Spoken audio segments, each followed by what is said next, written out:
Yeah, we're rolling. So, yeah, I thought we'd have a kind of informal conversation today, or semi-formal. Um, Actually, we never have formal conversations, so I don't even know why I'm saying that. So we'll have a normal conversation. I was going to ask as opposed to. Yeah, exactly. Don't mind me. I'm mixing my venues because some other places I have formal conversations, believe it or not. Anyway, yeah, about the ongoing Ecowas crisis. Some people are calling it Eco exit. Other people are saying Eco wars. Eco wars. Yeah. ECOWAS. Yeah. Oh, Eco bad to Eco worst. Anyway, so yeah, that's we should probably stop there. But yeah, I think that's an important conversation to have, obviously, because we have started the conversation previously after the coup in Niger, but also because there have been some new developments since then and more proximate developments in the past couple of weeks. And because, yeah, it continues to be an issue that has not only long-term implications, but fairly immediate implications, and not only at the level of regional bodies and such, but also at the level of day-to-day lived realities for citizens in these countries. So, I mean, I guess the first big question, or one way to start, is like, what aspect of the crisis is most striking or worrying to you guys at the moment? Like, what are you tracking, and like, yeah, what aspect strikes you the most? For me, generally, again, like I keep going back to what has been the gain, the lots of the common Burkinabe, the Sahelian, the people over there in Mali, and the third country, Nigeria, I think. Yep. Yeah. So what's been their lot? Have they been enjoying it? Can they beat their chest and say they've had like concrete gains since this coup or these military governments took over in their country? So, like, these are the things to look at for the people, because if a lot of the people were, they were downtrodden, or they didn't have the benefits that a government is supposed to provide to them, like as opposed to what they have now. Like, so it's good to check it out and see what are the people saying. They've been hardship, so that's my own yardstick at the moment, because materially we can't escape having that magnifying glass to check out what's going on, to make a proper analysis of what it is that the governments are doing. Yeah, so that's me, and I see that it's been hardship still because of a lot of sanctions, and a lot of complex factors that I'll say is enveloping the region, and international hands, the regional bodies, all that, so it's a big complex. Before you come in, Michael, let me throw in a couple of contextual factors that might make our conversation more specific in terms of what has happened since we last talked. I mean, a couple big things include, one, that the three countries that OEG just referred to, Mali, Niger, and Burkina Faso, put across a notification to Ecowas formally declaring that they are no longer part of the regional body. So that's been one huge development. The second one is that these three countries sought to exit also the franc CFA zone, franc CFA, which is the currency that is used in a lot of francophone West and Central Africa, that is much hated by a lot of anti-imperialist or anti-colonial forces, because it is associated with much discredited French colonial rule, and is still currently managed. Aspects of it are managed from Paris. So they made an attempt to stand up an alternative currency, as a show, as a concrete show of what they've been sort of articulating since, the importance of deepening independence from France. But that attempt seems to have hit some obstacles, because ultimately Mali has exited from that conversation. And yeah, it's not clear that Burkina is interested in moving forward with it as well. So I think Niger is now rather the opposite. It's not clear that Niger is interested in moving forward with it as well. So it seems like Burkina is more or less alone in that conversation at the moment. And then finally, there's the issue of sanctions that OEG has mentioned, the ongoing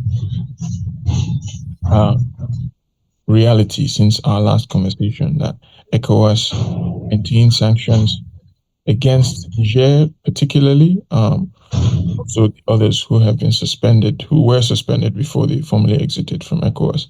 And this is particularly an issue along the long Nigeria-Niger border, where the sanctions have meant that formal trade and the formal movement of people are restricted.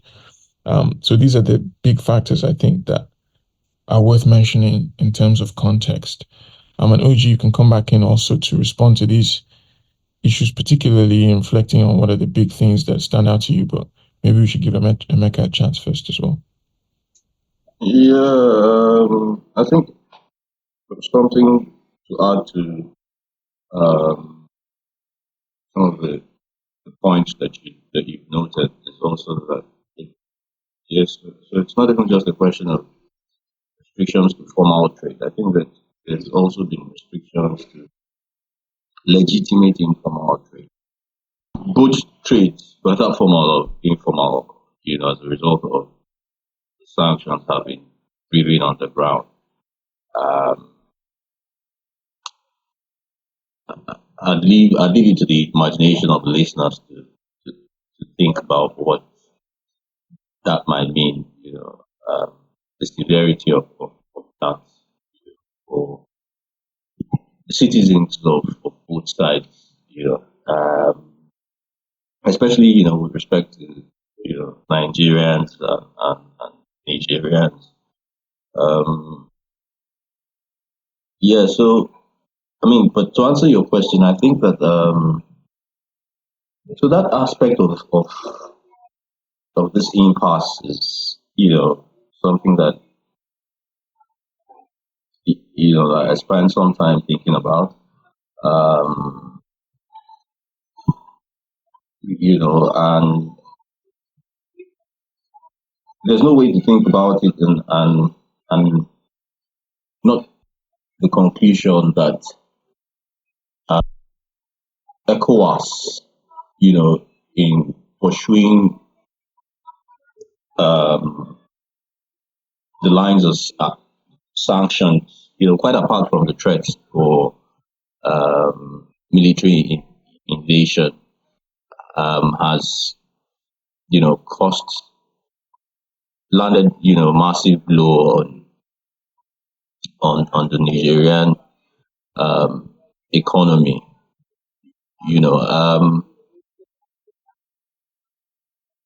But I don't think the jury is out as to whether,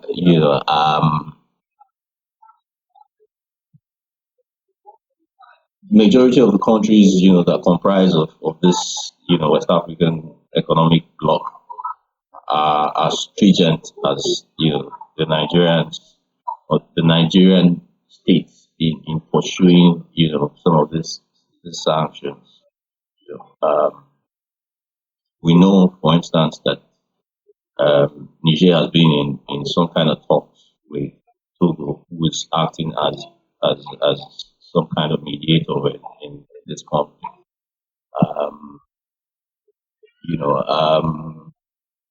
I'm not too sure what Benin is doing, but we know that Nigeria has been, very forceful about, these sanctions, and it's important to note that it's while many commentators go on and harp about the blow that Ecowas has dealt Niger, it's the conversation about how these sanctions are somewhat kind of self-inflicting wounds on the Nigerian side has been kind of mooted, So it's something that that I also think about, especially along um, the states that border Niger, to the north of the northern part of Nigeria. So much so that recently in the news you would hear that mm, some states in the north, Niger State and Kano are we're beginning to see some kinds of protests, and that connection is often not made, with the closure of the borders and what it means for lives and livelihoods in those places. And so I think that so that economic part of this impasse needs to be stressed. The second part is um, which pales maybe in comparison to the first point that I've raised is the fact that not too long ago, and I think you missed this out. There's been some kind of constitutional coup d'état in Senegal, and the force with which Ecowas has responded, have left a large swath of observers thinking that we might be dealing with an institution that speaks out of two sides of its mouth. That their response hasn't been as forceful as it was with Niger, and which is a point that Niger makes. And this might have gone under the radar a bit, but Niger has reached out to Ecowas. I think there's a legal arm of Ecowas where that legislate some of these issues. I don't remember what it's called, but say that.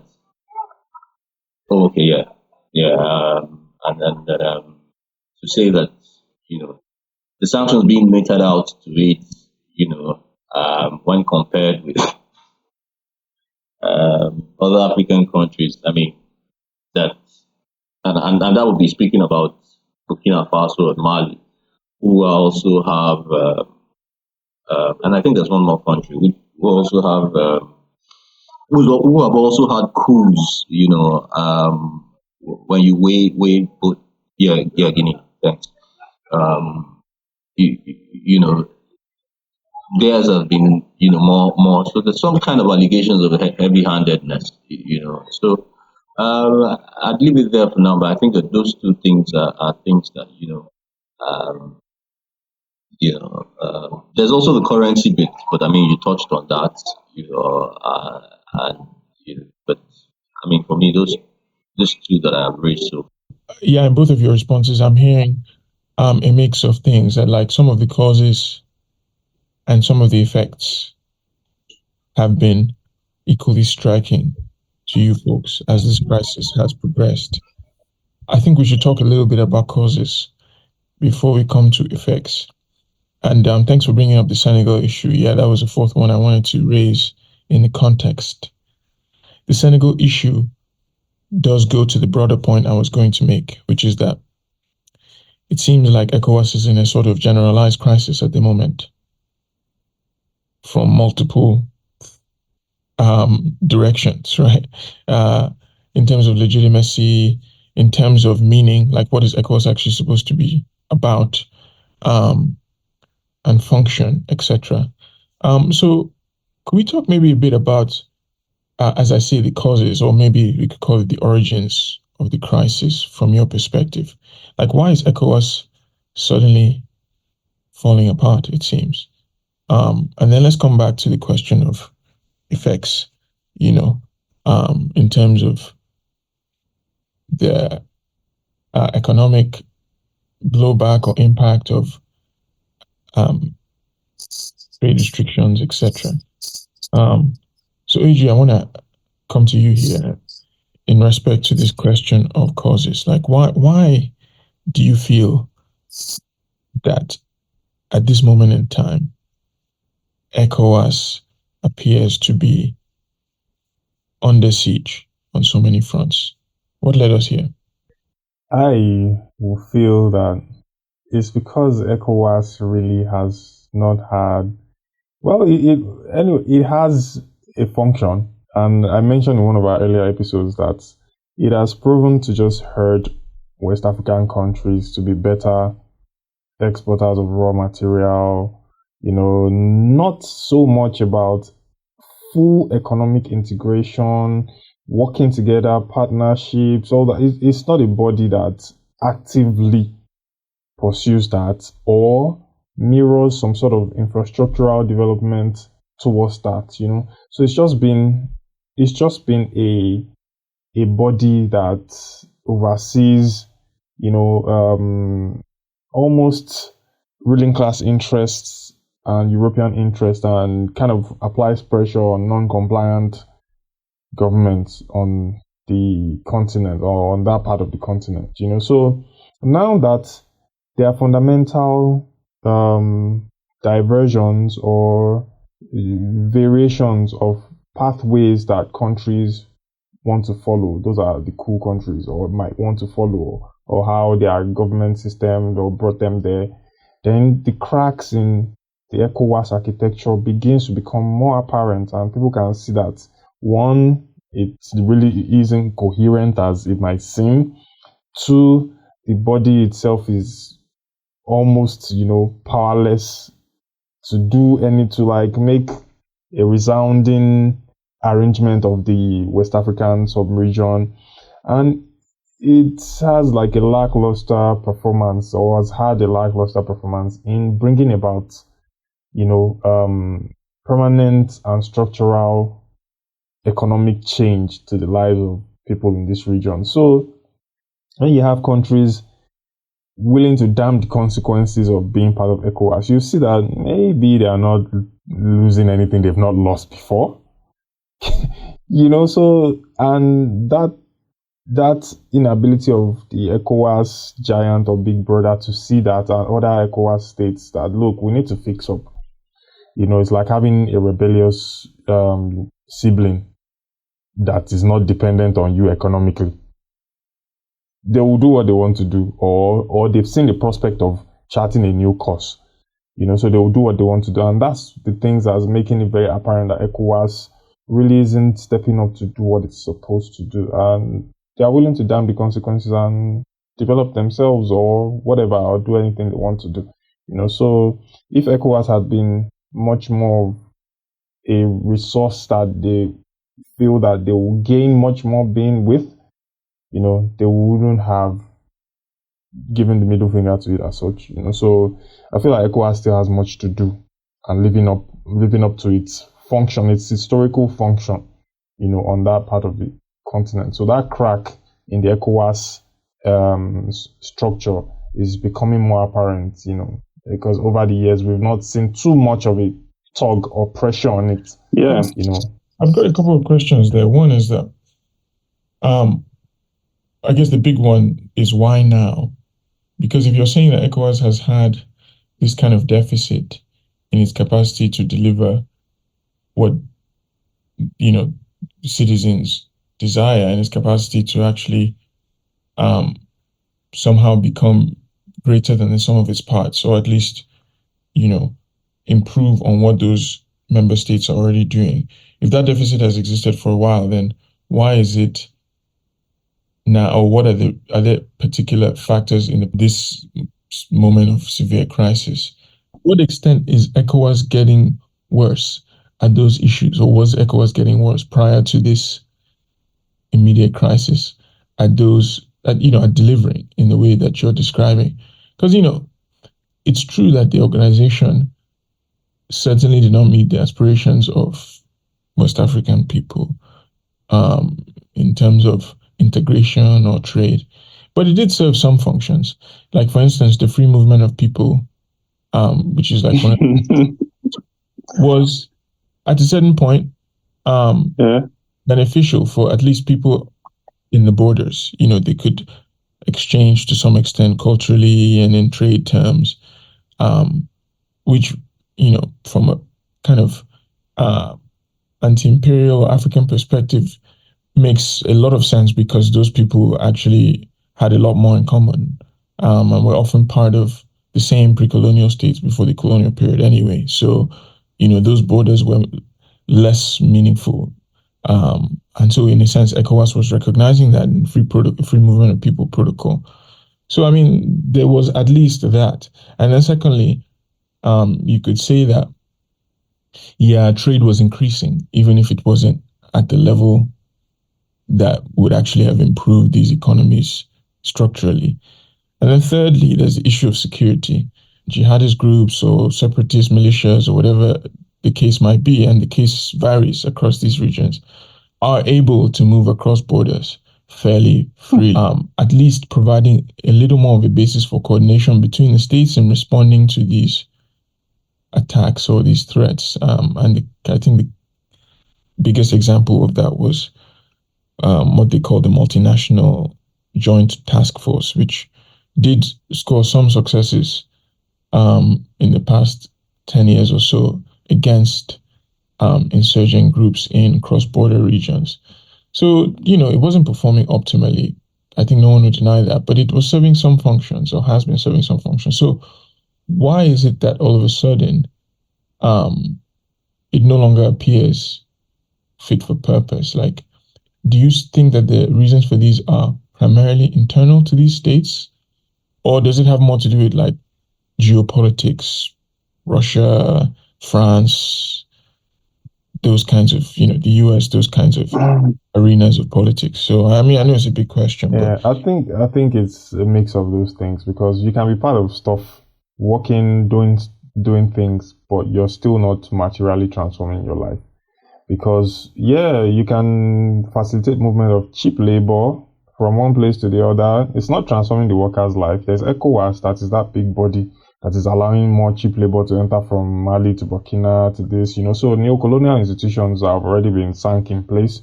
They are there. So they can just easily call on labor from Mali, go to Chad, go to here, go to, any people can move around.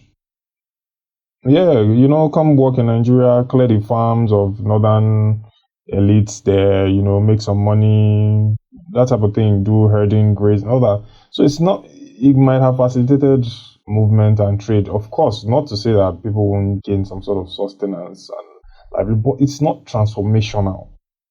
That's my problem. It's not been transformational to the lives of people. So people are just at best stagnating, or be like, yeah, let's just pitch our tent with something or somebody else. And when you have that factor, and then maybe a coup happening and the leaders of the coup are looking somewhere else or fundamentally aligning with maybe Russia or some other form of, world power, that one too becomes a pressure that puts to bear, or that comes to bear on the ECOWAS framework. And then these cracks start showing that, okay, it's not like the ECOWAS is not even as coordinated as it is. This small pressure is giving, this much, crumbling effect on ECOWAS, So it's a mix of all those things, like we really can't say it's one thing, but internal politics, geopolitics, and even, international politics outside of Africa will come together to all show the weaknesses of ECOWAS and, again, what needs to be done. So, I mean, let me not let you off the hot seat, also because my bum hurt. Sorry, you could get a massage later, I'm sure. But what would you say to people who? Okay, before I phrase the question, it seems to me like of the three of us, there's an extent to which perhaps you're a little more sympathetic to. No, I mean not to throw you under the bus, but I mean it may be that you're a little more sympathetic to, if not the coup plotters themselves, at least to the reasons why a coup isn't necessarily worse than the situation we were in before, right? The thing is, things have to give somehow, some way. I was saying that to say, what would you how would you respond to the criticism that, in fact, the main beneficiary of these coups, which have had a huge impact on the legitimacy of ECOWAS, because it's kind of put a new ECOWAS leadership suddenly in this kind of the devil and deep blue sea impasse. What would you say to people who say that the main beneficiary of that crisis generating process has been Russia, and that in fact the West Africa is caught in the new Cold War, being pulled again by rival imperialist powers into different camps in a way that is even less likely to benefit ordinary people than the previous status quo, which you could say was, largely part of the Western liberal settlement, or whatever you want to call it, but at least provided some measure of stability. How would you respond to that? The thing is, when we say this stability or these countries, they're already part of something. They're already part of a bloc already, which is the Western stuff. And the way historical processes evolve, the way these things happen, is that it never stays neutral or stays in one place. That's the thing. What can guarantee or make sure that there's true stability is what positive impact are you having on the lives of people. Now, if the political economic scenario, if it shakes up, or the social scenario, everything socio-economic scenario, if it shakes up, it's bound to fall somewhere. And if it falls somewhere on the other side of the spectrum, then whose fault is it if it's not the internal leadership that has not carried out the work that it's supposed to do, and these regional institutions that have not led to any transformational, change in the lives of people? How these things play out is not so much, something to direct, but it is how do we control it or make sure that we have the best output out of it now? Do we have truly intentional governments that want to change the lives of people? If we had governments that, even with the former Western liberal stuff, that were intentional about changing the lives of people, things would change. And people, I'm so much, particular about what benefit are the people having, because they want to risk it and say, okay, maybe let's go to another direction and see if we're going to have something better. So we can't hold historical processes, but we can be a part of it and put it where we want it to be. But that people are stagnating and things won't change. It might not change for good, but the factors to make it change for good is what we can contribute and add in terms of organization, good leadership, all these kind of things, So, yeah, that's it for me. I don't want to.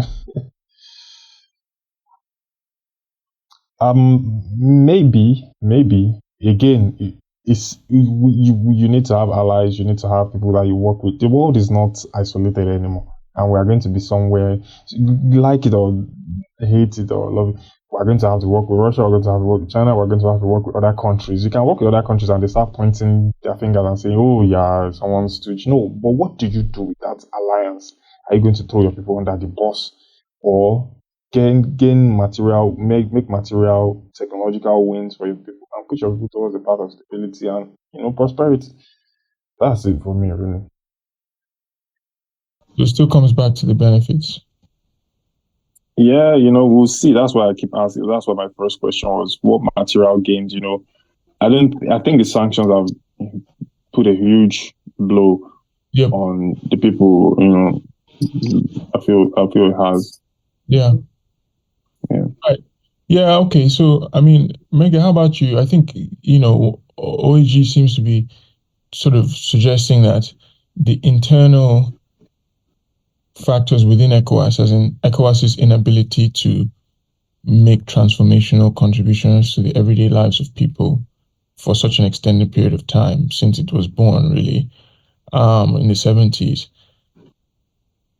now coupled with the changing geopolitical situation globally, where there's now this kind of new Cold War, whatever you want to call it, but there's now this increased confrontation between Russia, China, and Western powers, have all contributed to the internal crisis in ECOWAS. But OAG seems to be laying more emphasis on the internal issue. ECOWAS's failure to live up to popular expectations. Where do you land on that in terms of the question of the cause of the current crisis?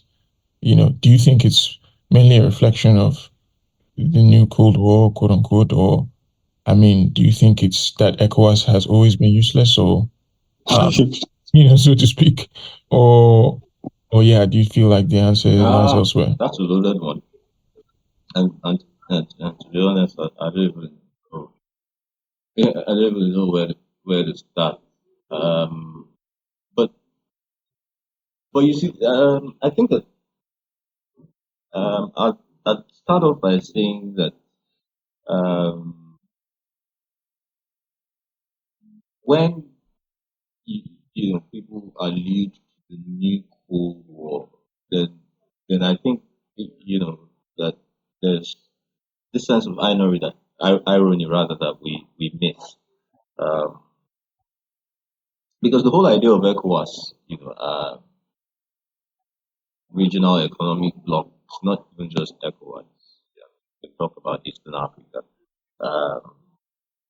and which other ones exist. Is that they're supposed to be counter to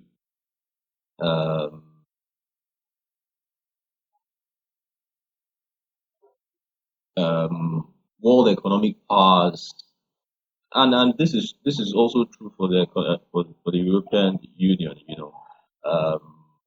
World economic powers like Russia, China, and the US, just because of the monstrosity of its outsized nature. So if the internal wranglings within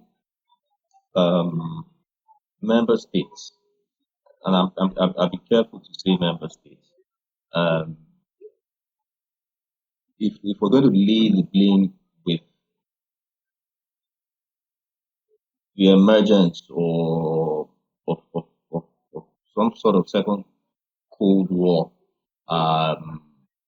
amongst these superpowers, then one might not necessarily fault what OAG is saying in terms of the fact that ECOWAS, using that as an example, and I think that's the most,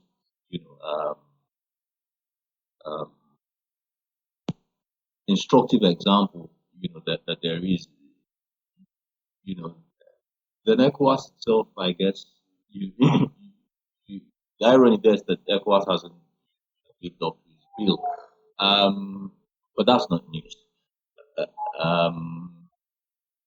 I guess what's news is why, or what's important to find out is why hasn't ECOWAS always lived up to its bill. So I think one thing to say is that in ECOWAS, and this might be true for other developing, other regional economic blocs within developing, states, or that developing states comprise of. I don't know whether I'm right. The English had me there, but anyways, what I'm trying to say in a nutshell is that maybe because of of of, of this, it's in ECOWAS mostly that you find this mix of francophone and anglophone African nations, and most pronounced. And so I think that's one factor that complicates this, and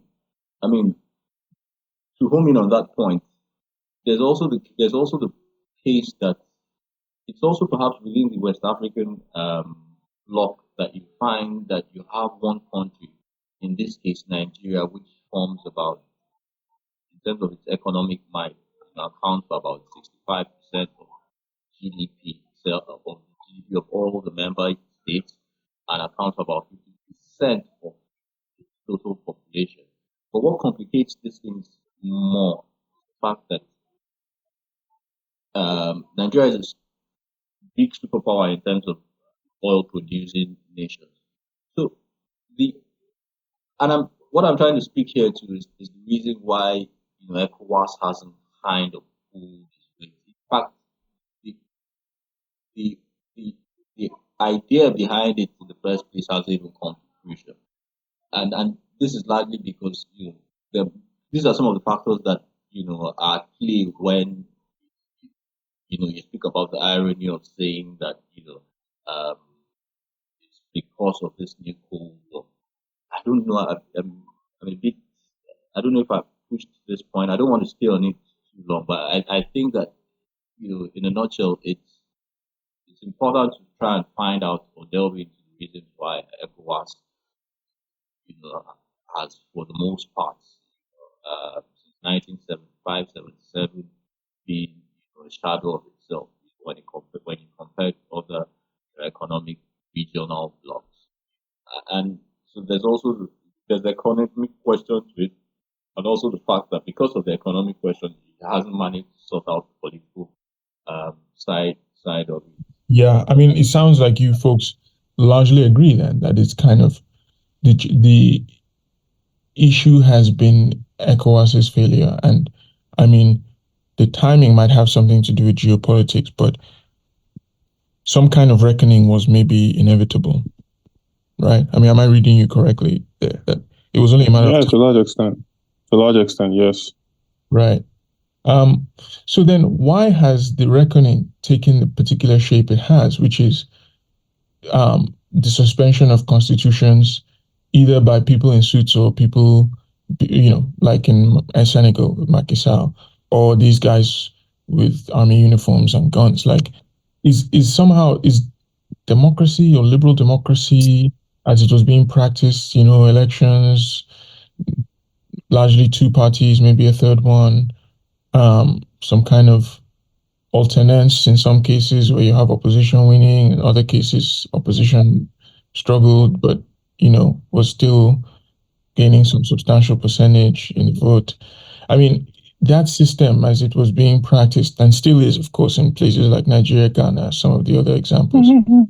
I mean, is it that system has in some ways contributed to the crisis, or is it somehow collateral damage in the ongoing reckoning? Do you know what I'm saying? Why has it become the target in some ways amidst this crisis? Is that kind of coincidental somehow, or does it seem to be central? It's not coincidental. It's almost central, and it goes back to that internal problem that I've said. Like, it's the ruling class themselves that delegitimizes institutions. No one does it better than them. Yeah.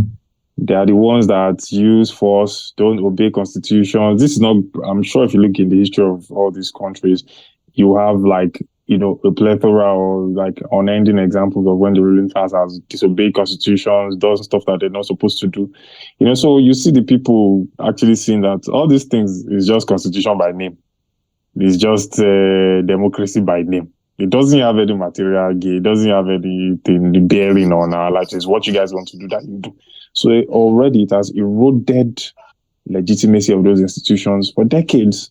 So what is then when something is not sacred again, or it doesn't have any sacrosanct value, whatever, people just come and do with it, whatever they want to do, because it's already clear and proven that it's what the ruling class at that point in time, be it military, be it liberal, suits wearing, trouser wearing, coat wearing, anything you do is what goes, So it's the ruling class themselves that delegitimize institutions and then delegitimizes even all these regional partnerships, not sticking true to what they've said these things are going to materialize and be for the people, So no one does it better than them, and that's that internal factor, and the internal politics that I've made mention of, that I feel is the key, cause of many of these problems that we have here. Yeah. Yeah. What do you think, Mega? Well, that's pretty. I don't even know. But I think OEG puts a fine needle to it, and then maybe the thing to add is that whether the causes of the rift is internal to member states within the union, or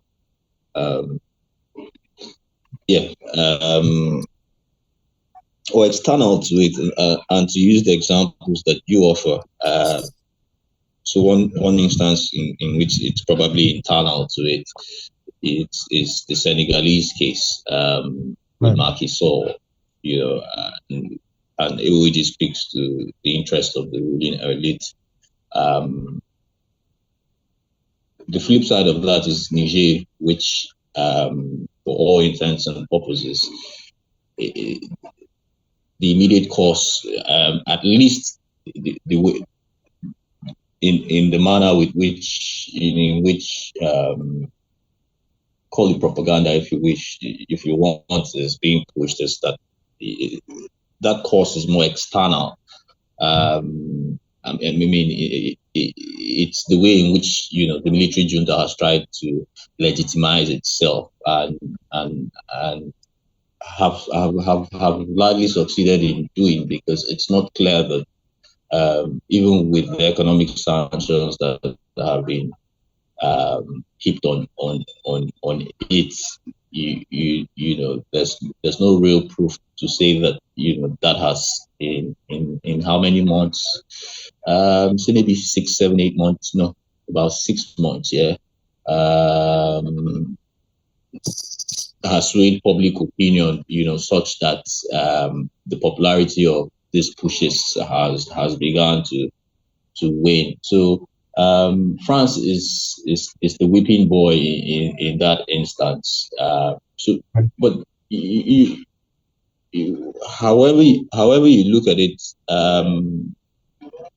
whether the immediate causes are internal or external, to the issues, as they arise, it's also I don't know how to say this, but it's also a question of, I mean, for me, from where I stand, it's also a question of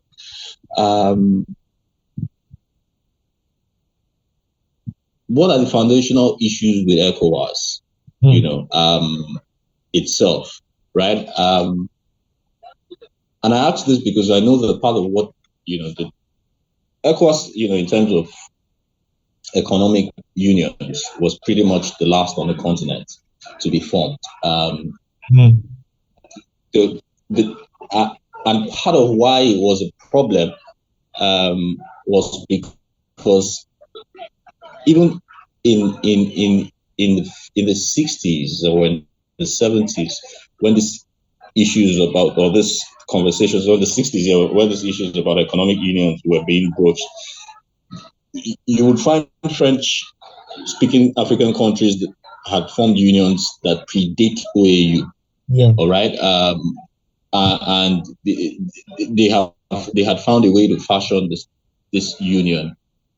At the time when this was going on, Ivory Coast, who as a French-speaking African country, that pushed for the gradualist, functionalist approach to economic integration of African states, seemed to be more practical about where they wanted to go with that idea. But on the flip side, the more quote unquote progressive African states in that era, speaking of Ghana and Kwame Nkrumah's Ghana, Sekou Touré's Guinea, and then I think the Malian counterparts wanted a more federalist approach. Now, by which they meant an organization like the Organization of African Union. But by 1963, after the formation of this Organization of African Union, the organization also compromised to say that that their own formation did not supersede the regional economic blocks that predated them, and that's what gave them impetus to so. But how Ecowas then came into being as a result of the ideological debates that had been settled, and this, it must be pointed out, really happened during what in most of Africa. I mean, to round up, I think this whole idea of the interests of the elites of of of, of the more I mean, so I think I want to say the elites of the member states, by which in this instance I mean, yeah, the ones who have the financial muscle, and the political muscle, and in this instance, Nigeria, sometimes plays a role, within. I mean, and I'm speaking about Ecowas now. So you talk about Nigeria, you probably talk about Cote d'Ivoire, you talk about Ghana to some extent. You understand? And you would see that these guys are not even on the same page. Yeah. So that's my own contribution. I'm sorry. For some reasons, I wasn't as clear as I'd love to be, but that's that's where I think part of the problem with the internal workings of ECOWAS. I mean, it's quite a confusing situation in general, and hard to be as clear as anyone wants to be. So I think we're all just trying to do our best to make sense of it. And I mean, maybe by way of wrapping up, in order not to feel entirely powerless, because we aren't, perhaps it's worth considering the old question posed by Lenin. Maybe somebody had used it before, but I guess Lenin is probably most often associated with the question, and it's, of course, what is to be done, right? And yeah, I mean, I guess the question would be not for us as a podcast. I mean, I think, of course, OEG probably has a direct line to the Burkina ruling council. Leaving that aside, I mean, progressive forces in general, as we consider the situation as it's developing, what is the path we should take, or we should encourage these states to take? I mean, is it about just letting the situation evolve and observing how things go and then intervening, as OEG maybe seems to be suggesting? Is it about advocacy for any particular path, the restoration of constitutional order, for instance, the timeline to elections, or is it something else? I mean, what should then be the kind of positive path that progressive or radical forces suggest or pursue in this moment of crisis? OG, that's you're I can see you ready to jump in. So I think, man, ultimately the people have to decide where and how they want to go, because you can't just have a bunch of power brokers deciding the material fate of people. They have to come together. What is in this space and time? What is the state of the country, and where do we want to go to? And this will call us towards organization of the people. What are the progressive forces? What's like the volume, the level of consciousness, level of organization of all these progressive forces in this country? Do they have a fighting chance? Do they need to rebuild? All these kind of things are what we need to look at and work towards in terms of redirecting the country, because there can't be any step towards progressive action if there are no progressive forces. So what they will just keep on having is a meltdown, in this retrogressive situation. But if there are progressive forces, then there might be a fighting chance to start from somewhere and put pressure on whatever type of government that's in place, so that they can head towards the direction that we want, or that they want. Right. So there's an element where we need to focus on some cadre building, some reading groups. Not at the low and on the ground. So anyway, sure. Yeah, some practical steps to actually pulling a progressive coalition together. Yeah, very important. Right. Okay, Mega, your final word on what is to be done.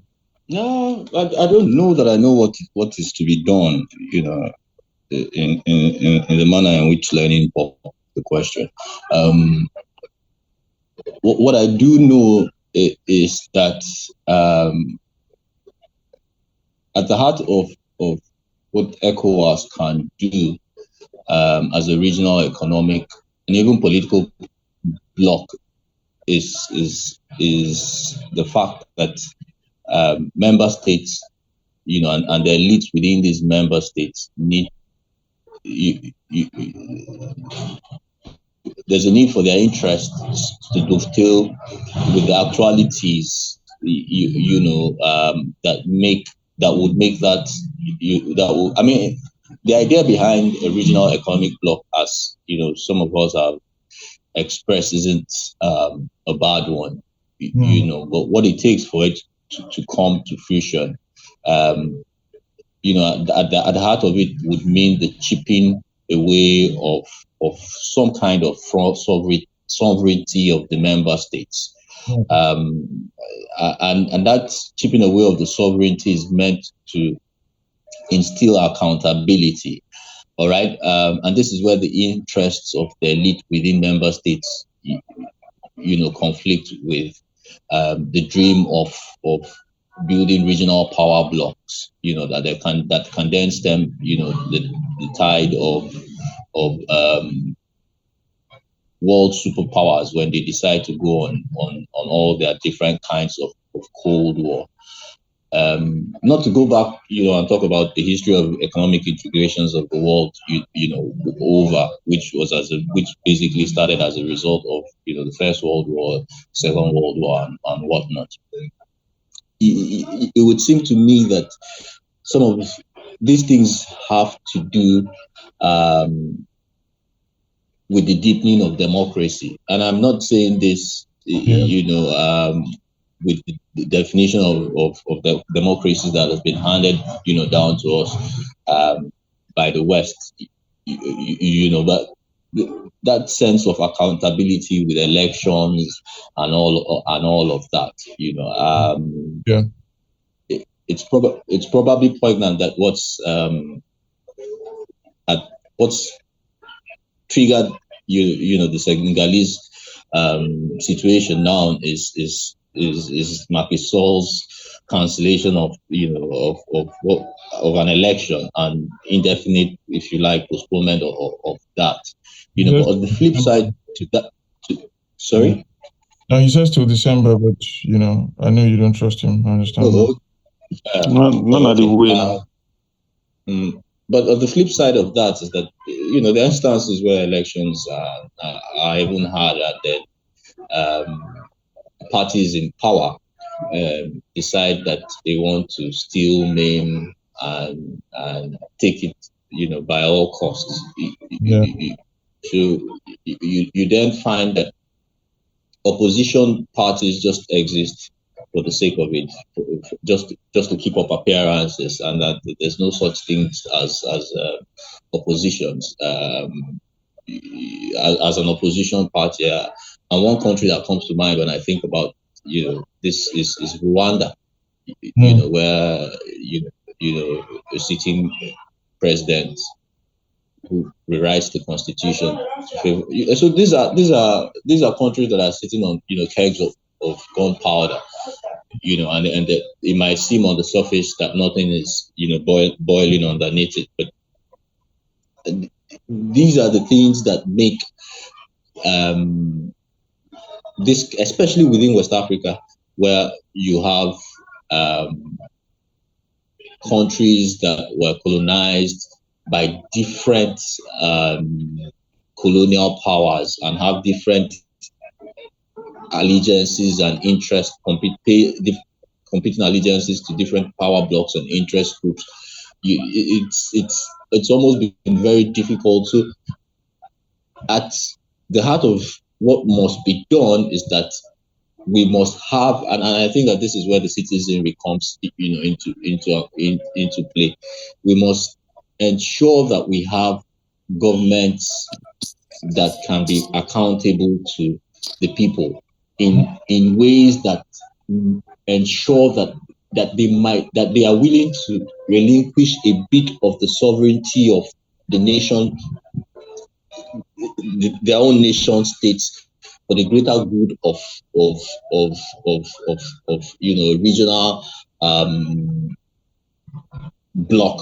And I don't want to leave it at economic, because there's no economic without the political, as any political science student would tell you. So once you start talking about the economics of it, you're talking in some ways about the political, because at the heart of it is consensus building. And if member states within this regional power bloc, that is Ecowas, aren't willing to build consensus, then we're not going anywhere. I mean, and as a way of my last word, okay. The words before were yeah. Perhaps one of the things that almost most of everything that Buhari got wrong, one of the things that he got right was his stance on the eco currency when this came up. I think sometime in May 2020, and even without blaming the Ivorian president, he did say that. I mean, I think there's a tweet to this effect somewhere on Twitter where he came out. One of the most reasonable things I find that he ever said was that, if we don't gain the trust of our fellow brothers, then this idea of a really strong regional power bloc, it's only just but a pipe dream. Yeah. Quite well said by Buhari's Twitter, for sure. And no, I mean, I agree as well. That in terms of trying to strengthen ties with Niger and trying to push through the eco, weirdly, Buhari actually looks a little better than the situation currently, which is as much of an indictment as you can probably offer to the current situation in itself. But yeah, I mean, I guess I agree broadly that there doesn't seem to be any path forward that doesn't require the strengthening of progressive forces within these countries, but also across, and the strengthening of ties across radical and progressive movements in these countries. And it's a difficult time for that, obviously, with the sanctions arising and with strained diplomatic relations, but it's certainly as urgent a task as it has ever been for those same reasons.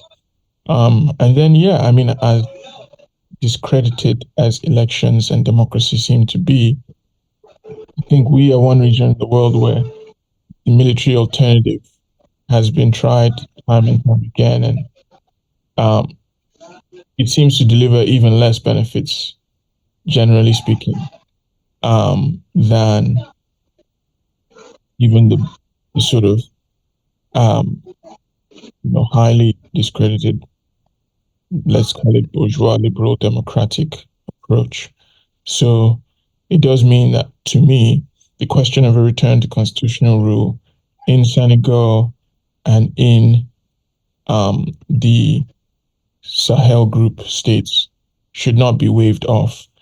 And given that, then I think the question of sanctions also needs to be strongly revisited and opposed by progressive forces, because progressive forces in those countries, for instance, the Organization of Trade Unions in Niger, have consistently said that there cannot be a real rapprochement unless those sanctions are lifted, particularly the ones that touch upon basic necessities like medicine, food, fuel, electricity. So I think pushing for change in all of those directions seems like an important task for us as the situation develops. I mean, not for us. Obviously, our main task is to tweet and to podcast. But for the real progressive and radical forces out there, those seem like the important things. Are there any other final statements or even housekeeping items or personal? Yeah, housekeeping. Okay. I beg that word you used that time. Who won't understand that? Is it French? Is it English? Is it Portuguese? Rapprochement. That's what, we're speaking across the various regions, linguistically plural regions. So you don't cover. Yeah, so we have to flex our borrowed Anglo-Franco. Now part of the problem of Ecowas be that. That's why I call out. That's why I file am under housekeeping. Yeah. Yeah, but it is like we solidarize with everybody out there trying to make something happen. And of course, if there's any movement there that, kind of listens to this and all that wants to talk or let us know what's happening on ground, it'd be good to, reach out to us via this, podcast and see what to talk about and how to move and build from there. Definitely. And across the Sahelian states, right? Yeah. Oh, yeah. Anyone, Yeah, as a podcast, we recognize absolutely no sanctions. So you can cross the border into our discussion at any time. Yeah, man. Okay, there is one housekeeping item I should bring up, which is that the very discerning listeners who are still listening at this point in the podcast would probably already have noticed that we have engaged in a new partnership with the online site Africa as a Country. Online site is maybe a bit repetitive. Of course, if it's this is platform. I hate that word platform, but I anyway, hate it too. But yeah, we are partnering with Africa as a Country to syndicate a few of our episodes once a month.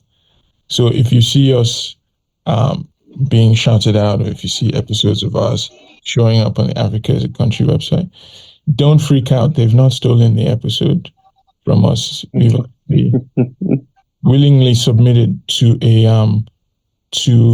a Pan-African regional institution to demonstrate our commitment to Pan-Africanism, which Ecowas has been accused of losing. So anyway, that's an exciting development for us because it has some benefits in terms of a wider audience, and also should, we hope, deepen our engagement with issues across the African continent, and also generate some material benefits, some stomach infrastructure, etc., that will hopefully strengthen the production of the podcast. So keep that in view, and definitely engage with Africa as a Country if you haven't already. I'm sure you have. But watch that space as well, because we'll be publishing some new exciting stuff there. Yeah, that's it, man. Cool. Yeah. So I guess we leave it there.